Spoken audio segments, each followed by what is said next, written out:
नमस्कार प्यारे विद्यार्थियों।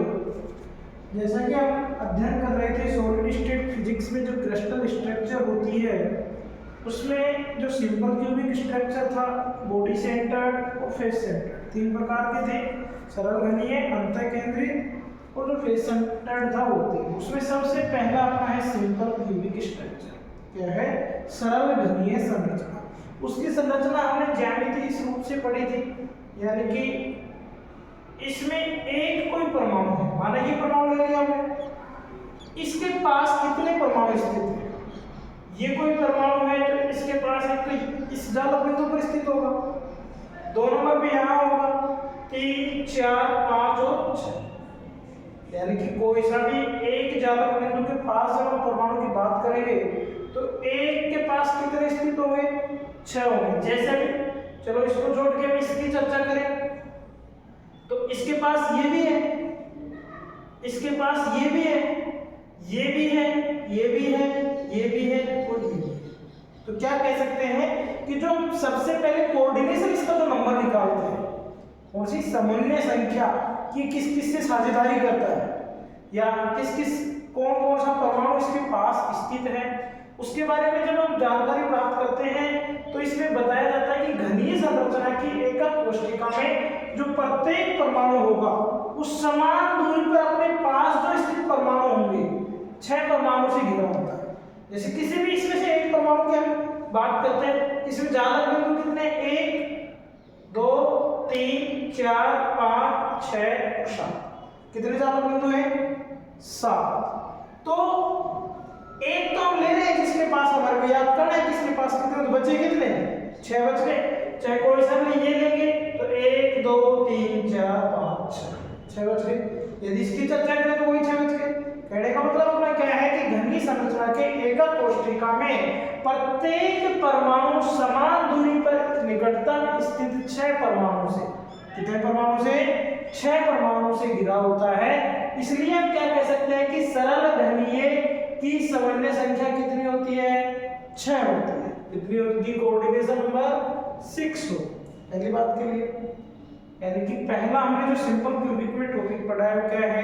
कोऑर्डिनेशन नंबर कैसे याद करते हैं। तो विद्यार्थियों कोऑर्डिनेशन नंबर याद करने के लिए हमने क्या कहा है कि कोई भी घनीय जो संरचना उसकी एकक कोशिका में जो परमाणु होगा वो अपने पास कितने परमाणु स्थित है, वो कितने परमाणु से घिरा हुआ है, जितने परमाणु से घिरा हुआ होगा वो ही उसकी कोऑर्डिनेशन नंबर कहलाते हैं। तो उसकी कोऑर्डिनेशन नंबर अपने पास, इसकी कोऑर्डिनेशन नंबर कितनी आई है? 6। अब दूसरी बात हम करते हैं जालक नियतांक की, कि भाई इसका जो लैटिस कांस्टेंट होता है, क्या लैटिस कांस्टेंट जालक नियतांक वो कितना होता है? जालक नियतांक में क्या होगा? जालक नियतांक में जो हम 2 परमाणु ले रहे हैं, कल भी हमने अध्ययन किया था कि भाई 1, 2, 3 और 4 ये कोई परमाणु है, इनका मूल बिंदु एक केंद्र बिंदु इसे कह सकते हैं। क्या कह सकते हैं? एक परमाणु ये, एक परमाणु ये, इन दोनों के जो बीच की दूरी होगी वो क्या कहलाती है? जालक नियतांक कहलाती है। यहां से यहां की दूरी r और यहां से यहां की दूरी r, और टोटल को हमने किससे व्यक्त किया है? a से। तो a बराबर r प्लस r, तो a बराबर कितनी हो जाएगी? 2r। ये संरचना हमने कल बनाई थी क्लास में, ऐसी थी।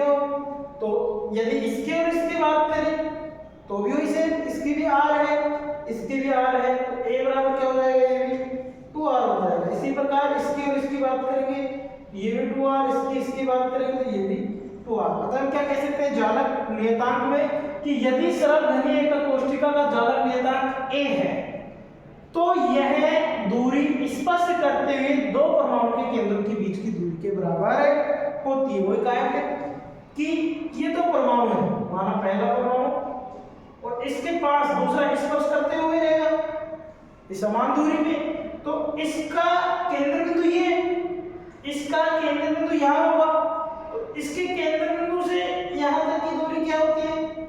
r रेडियस होती है। इसके केंद्र बिंदु से यहाँ तक की दूरी कितना होती है? r होती है। और इन दोनों के जो हमने जालक नियतांक व्यक्त किया किससे किया? a से किया, तो a बराबर क्या हो जाएगा? r प्लस r, यानी कांस्टेंट जालक नियतांक। इसे देख लेते हैं, यदि कोई भी सरल एकक कोष्ठिका का जालक नियतांक a हो तो यह कौन सी दूरी होगी? यह दूरी दो परमाणु जो आपस में स्पर्श कर रहे हैं उनके केंद्रों के बीच की दूरी के बराबर होती है। अर्थात हम क्या कह सकते हैं, a बराबर 2r होती है। ठीक है, यहां से हम रेडियस निकाले तो क्या हो जाएगी, a/2। यदि त्रिज्या निकाले तो क्या रहेगी, a/2।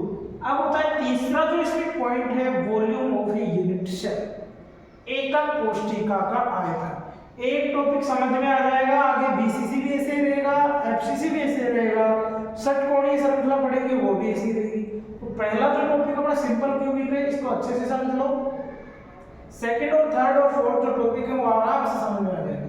तीसरी बात अपने को क्या निकालनी है, एकक कोष्ठिका का आयतन। और आयतन हम जानते हैं क्या होता है, लंबाई गुणा चौड़ाई गुणा ऊंचाई होता है। अब हमारी यहाँ जो जालक नियतांक की दूरी की बात की है, इसकी लंबाई भी इतनी है, ऊंचाई भी इतनी है और चौड़ाई भी इतनी है, तो हम क्या कह सकते हैं, a गुणा a। क्या कह सकते हैं, a गुणा a। तो कितना हो जाएगा, a क्यूब हो जाएगा। तो a की वैल्यू अपनी कहां से आई है, यहां से आई है। तो a बराबर 2r रखते हैं, कितना आ जाएगा, v बराबर अपना 8r3, 8r3 हो जाएगा। कोई दिक्कत इसमें, कोई समस्या नहीं है। ये एकक कोष्ठिका का आयतन होता है। इसका मान अपने कब काम आता है, जब अपन लास्ट में दक्षता निकालते हैं, संकुलन काम जो पैकिंग फ्रैक्शन फैक्टर होता है, पैकिंग फैक्टर जब इसकी वैल्यू अपने को निकालनी होती है तो ये होता है एकक कोष्ठिका में परमाणु का आयतन बटे एकक कोष्ठिका का आयतन। ठीक है, अब अपनी बात है चौथी जो इंपॉर्टेंट बात है, प्रति एकक कोष्ठिका परमाणु की संख्या। क्या, प्रति एकक कोष्ठिका परमाणु की संख्या। अब इसमें अपन जानते हैं, जैसे हमने बात किया था, इस प्रकार की एक स्ट्रक्चर अपन ने बनाई थी ना। इसमें 8 कोने थे, 1 2 3 4 5 6 7 और 8 थे, नहीं थे। प्रत्येक कोने पर एक जालक बिंदु होता है कि नहीं, कितना हो गया, 8 जालक बिंदु हो गए। अब ये प्रत्येक में भागीदारी निभाता है अपनी, भाई प्रत्येक कोष्ठिका में भागीदार निभाता है कि नहीं, तो हम क्या कह सकते हैं, 8 गुणा 1/8। तो कितना हो जाएगा, ये 1। ये लिखा है कि इसमें जालक के कोनों पर स्थित प्रत्येक परमाणु 8 एकक कोष्ठिकाओं में साझेदारी करता है। ये बात कही है ना कि भाई प्रत्येक जालक के कोनों पर प्रत्येक परमाणु 8 एकक कोष्ठिकाओं में अपनी साझेदारी करता है। ये बात चित्र के द्वारा भी स्पष्ट है। उसके बाद इसमें क्या कहा है कि इसलिए एकक कोष्ठिका में एक परमाणु के 1/8 भाग का योगदान होता है। राइट बात है, वे प्रत्येक जब कोष्ठिका की बात करेंगे तो इसका प्रत्येक कोष्ठिका में 1/8 भाग होगा। बराबर के 8 साझेदार हैं तो प्रत्येक जगह 1/8 होगा, नहीं होगा, साधारण सी बात है। तो हम क्या कह सकते हैं कि प्रत्येक कोष्ठिका परमाणु की संख्या कितनी होगी, 8 गुणा 1/8 होगी कि नहीं होगी। तो कितना हो गया अपने, 1 हो गया। जैसे हम कोई भी बात करें कि भाई ताकि 8 पुत्र हैं और उनके 8 बीघा जमीन है, तो कितनी आ गई प्रत्येक हिस्से में, 1 आ गई कि नहीं आ गई। वही यह सिस्टम है कि कोई भी अपने एक संरचना ले रहे हैं जो सरलगणीय संरचना है, उसके प्रत्येक के कोने पर एक जालक बिंदु स्थित है। 8 कोने तो 8 जालक बिंदु हो गए। अतः क्या कह सकते हैं कि प्रत्येक कोष्ठिका जो परमाणु की संख्या होगी वो कितनी होगी, 1 ही होगी। अब परमाणु का आयतन प्रति एकक कोष्ठिका, unit of atoms per unit cell, यानी जो वॉल्यूम ऑफ एटम्स की बात करेंगे हम, वो कितना होता है भाई। अभी हमने कहा प्रत्येक एक परमाणु के लिए हो रहा है, भाई एक परमाणु प्राप्त हो रहा है प्रति एकक कोष्ठिका में, तो 1 गुणा आयतन कितना होता है, बोलेगा 4/3 पाई r क्यूब होता है। भाई इसमें गोले की संरचना तो बन रही है कंप्लीट, परमाणु गोले की संरचना बन रही है। अब इसमें हमने संख्या निकालनी हो, 1 है तो 1 यदि 2 होगी तो कितना हो जाएगा, 2 गुणा 4/3 पाई r क्यूब आगे आएगा ऐसा। तो अपना सबसे पहली बात यहाँ V जो अपन निकाल रहे हैं, परमाणु प्रति एकक कोष्ठिका परमाणु की संख्या, प्रति एकक कोष्ठिका परमाणु की संख्या कितनी है, 1 गुणा परमाणु का आयतन, तो परमाणु का आयतन कितना है 4/3 पाई आर क्यूब। तो इसको जब अपन आर क्यूब की आर की वैल्यू रखेंगे और आर की वैल्यू अपने पास क्या है a/2 है, तो 4/3 पाई a/2 का क्यूब, ये कितना हो गया 4/24 पाई a क्यूब। कैंसिल आउट करें तो पाई/6 a क्यूब बचता है कि नहीं बचता है। तो ये अपना क्या होगा परमाणु का आयतन प्रति एकक कोष्ठिका। मेन इंपॉर्टेंट बात क्या है इसमें, प्रति एकक कोष्ठिका परमाणु की संख्या, प्रति एकक कोष्ठिका परमाणु की संख्या गुणा गोले का आयतन, ये दिया गया है। ये याद रखने की बात है, तो भूल जाओ नहीं तो गलत हो जाएगा। आगे जब बीसीसी एफसीसी पढ़ेंगे तो उसमें परमाणु प्रति एकक कोष्ठिका परमाणु की संख्या यहाँ अलग आएगी और जितनी आएगी उतनी से मल्टीप्लाई कर देंगे। अब इंपॉर्टेंट वेरी इंपॉर्टेंट जो क्वेश्चन होता है पैकिंग फैक्टर, कौन एग्जाम में पूछा जाता है। सर्वाधिक पैकिंग फैक्टर किसका होता है, एफसीसी है जो षटकोणीय अपन HCl संरचना पढ़ते हैं उसका होता है, जो लगभग 0.74 होता है, 74% होता है। ठीक है, याद रखने की बात है। अब सर्कुलर फैक्टर जो पैकिंग फैक्टर होता है वो किस प्रकार से निकालते हैं, वो होता है प्रति एकक कोष्ठिका है, एकक कोष्ठिका में परमाणु का आयतन में, इसका एकक कोष्ठिका में परमाणु का आयतन बटे एकक कोष्ठिका का आयतन। समझने का प्रयास करना, एकक कोष्ठिका में परमाणु का आयतन, इसका मतलब ये है, और एकक कोष्ठिका का आयतन इसका मतलब ये। तो क्या हो जाएगा पाई a³/6 अपॉन a³ से a³ कैंसिल आउट हो जाएगा, क्या हो जाएगा पाई/6। पाई की वैल्यू रखेंगे 3.14/6, सॉल्यूशन करते हैं कितना होता है 0.52, और प्रतिशतता की हम बात करेंगे तो कितना होगा 52%। तो ये अपना है सिंपल क्यूबिक, जिसमें 6 बातें अपने को याद करनी होती है। पहली बात तो क्या होती है कोऑर्डिनेशन नंबर, समन्वय संख्या।